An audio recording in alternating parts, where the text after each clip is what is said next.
আপনি কি জানেন পৃথিবীতে জিনার সূচনা কখন এবং কিভাবে হয়েছিল? পৃথিবীতে কোন নাফরমান ব্যক্তি সর্বপ্রথম জিনার গুনায় লিপ্ত হয়েছিল? এবং ইসলামে জেনাকারীর শাস্তি কি?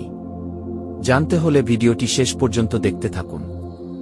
দর্শক, মানব জাতির আদিপিতা হযরত আদম ও মা হাওয়া আলাইহিসসালাম জান্নাতে শয়তানের ধোঁকায় পড়ে নিষিদ্ধ ফল ভক্ষণ করার কারণে আল্লাহ তাআলা তাদেরকে জান্নাত থেকে দুনিয়াতে নামিয়ে দেন। অতঃপর আল্লাহ তাআলার আদেশেই বাবা আদম এবং মা হাওয়া মানবজাতির বংশবিস্তারে সন্তান জন্ম দিতে থাকেন। হযরত মা হাওয়া আলাইহিসসালাম একসঙ্গে জোড়ায় জোড়ায় একটি পুত্র ও একটি কন্যা সন্তান যমজভাবে জন্ম দিতেন। এভাবে তিনি ৪০ জোড়া সন্তান জন্ম দিয়েছেন।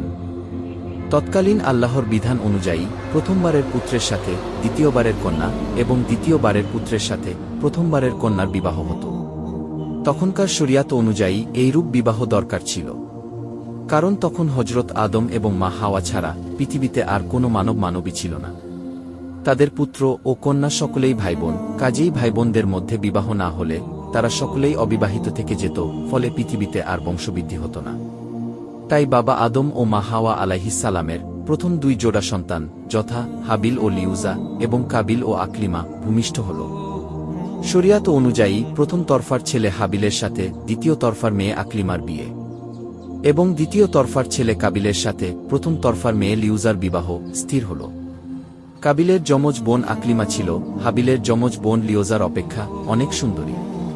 কিন্তু যেদি কাবিল তার যমজ বোন আকলিমাকে বিবাহ করবে, কেননা সে অপরূপ সুন্দরী, কিন্তু তৎকালীন শরিয়াত মতে তারা বৈধ ছিল না। হযরত আদম আলাইহিসসালাম তার ছেলে কাবিলকে বুঝাতে লাগলেন, কিন্তু কাবিল তার সিদ্ধান্তে অনড়, বাবার নির্দেশনা আমলে নিল না। হযরত আদম আলাইহিসসালাম সমস্যায় পড়ে গেলেন। এমন সময় আল্লাহর নিকট হতে আদেশ আসলো, হাবিল ও কাবিল উভয়কে আল্লাহর রাস্তায় কুরবানি করতে হবে। যার কুরবানি আল্লাহর দরবারে গৃহীত হবে সেই আকলিমাকে বিবাহ করবে। কাবিল নিজে কৃষি কাজ করত, ফলে সে কিছু গম ও তরকারি আল্লাহর নামে উৎসর্গ করল। আর হাবিল মেষ চড়াত, তাই মোটাসোটা একটি মেষ আল্লাহর নামে উৎসর্গ করতে তারা দুজনে একটি পাহাড়ের চূড়ায় রেখে আসলো। লক্ষণীয় হল, কৃষিকাজ ও পশুপালন এটা পৃথিবীর সূচনা কাল থেকেই চলে আসছে। আল্লাহ তাআলা পৃথিবী আবাদ করতে দরকারি সকল জ্ঞান নবীদের মাধ্যমে মানব জাতিকে শিখিয়েছেন। অথচ আমরা মানব জাতি কল্পনাপ্রসূত ভুল ইতিহাস পড়ে থাকি, আদিম মানুষ নাকি কোনো কৃষি কাজেই জানে না। আল্লাহর কাছে সবচাইতে প্রিয় কথা চারটি, ইতিহাস তার বিপরীত।